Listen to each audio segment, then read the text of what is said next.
So M7, it is an engineering contract with HDR Engineering to complete the South Tyler mobility study in the amount of $493,411.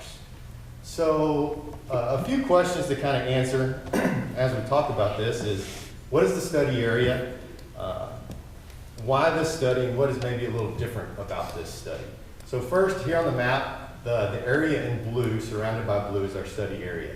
Really, it's bounded by Grande Boulevard to the north, FM 2813 to the south, Biloxi Drive to the east, and Holly Tree Cherry Hill Drive to the west.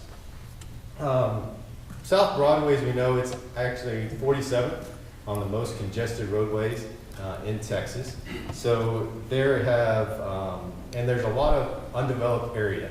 The yellow pockets there that you see on this map are undeveloped pieces of property. So we know this area is going to continue to grow. The green are some developments that are currently under construction or mostly residential. Some of those yellow components are commercial retail, so those are going to be big traffic generators. Also, you've got a couple arterials, major arterials in this area, not a whole lot of future arterials. New Copeland is the main potential that's on our master street plan. That would be extension south from Grande over to Biloxi. We also have several collectors. Those are all the dashed lines that are future to be built. So we know that these are going to be taking place. South Broadway's been studied quite extensively in the past, and most of the time there was not a consensus on what to do, and so the focus has been on alternate routes. And TxDOT's taking the lead and has a lot of projects in the pipeline from Biloxi, Old Jacksonville, and Jones Quarter to widen those. So they're doing their part at looking at these alternate routes of how do we move traffic around South Tyler. But there's a need to look at the city streets. What can we do from the future connectivity of this area to improve traffic flow? If we just sit here and wait, these are going to happen piecemeal. So what can we as a city take to be more proactive, look at an overall big view to say, these are the priority streets, these are the alignments that we want that's going to work best to help move traffic in the future and hopefully improve things as well. So a couple of components to hit on as far as tasks. There's a big heavy piece of traffic modeling. So it's called travel demand modeling, where you look at origin destinations, you look at improvements to the network. If you have this roadway piece in, what improvement does it do? If you have this one, what does it do? So it helps us prioritize as we look at our resources as a city, where do we need to put that? Also, we'll be looking at some short-term improvements. What are maybe just maybe it's not a brand new roadway, but Grande and Broadway, what improvements could we do on those Grande approaches to the intersection to help make that a more efficient intersection and improve traffic flow with our signal timing? And another component is cross-access and connectivity. Broadway developed when we didn't have cross-access requirements between businesses, and also it developed without a median, and median came in later.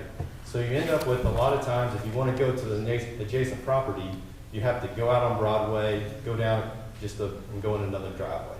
So we want to take a look at what kind of things could we do just to help clean up maybe some of that congestion that's occurring because people want to go to adjacent properties. So that's kind of the couple different ways that we're looking more at the city streets and the overall connectivity and some of this access that we could do on the city side that's not maybe specifically on Broadway that's been studied extensively in the past.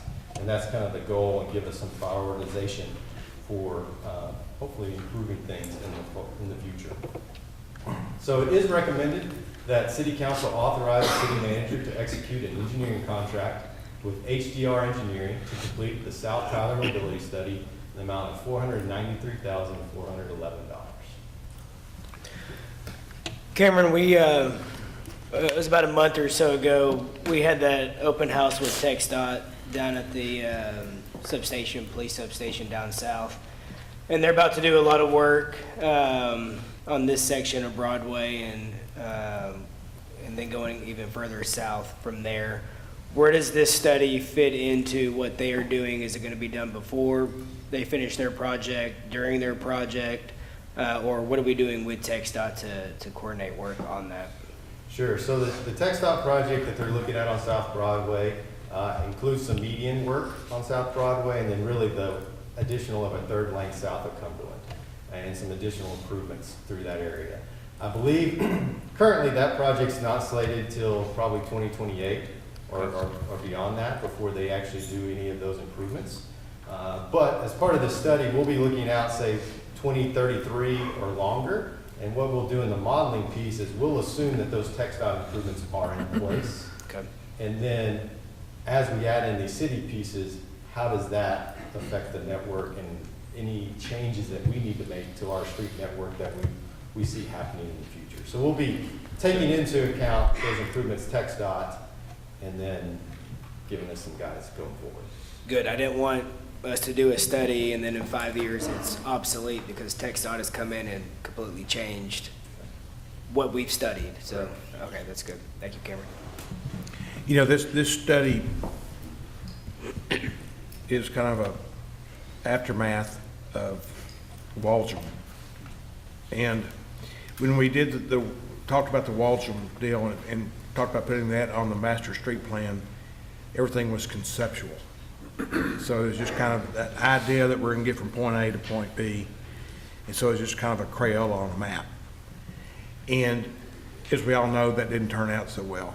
And so we're doing this study kind of instead of, so when we do this study, do we take it to the next level where it's not really conceptual and we're really making sure we're not going through a cemetery or going through, I mean, do we actually get into the weeds? Yeah, so to kind of put it in perspective, right now we are doing a preliminary engineering report on Shiloh Road. So that includes detailed survey, working with adjacent property owners, a very detailed geometric look schematic development. And so on the other end, you had the master street plan discussion. This kind of falls in between the two. We're not going to be doing full survey out there to do this. We will be looking at contours, survey data that we have available, looking at those environmental constraints. And so really there's kind of two components. We'll do the traffic modeling, looking at these links and the connections. And then another task in there is to actually look at specific routes and alignments.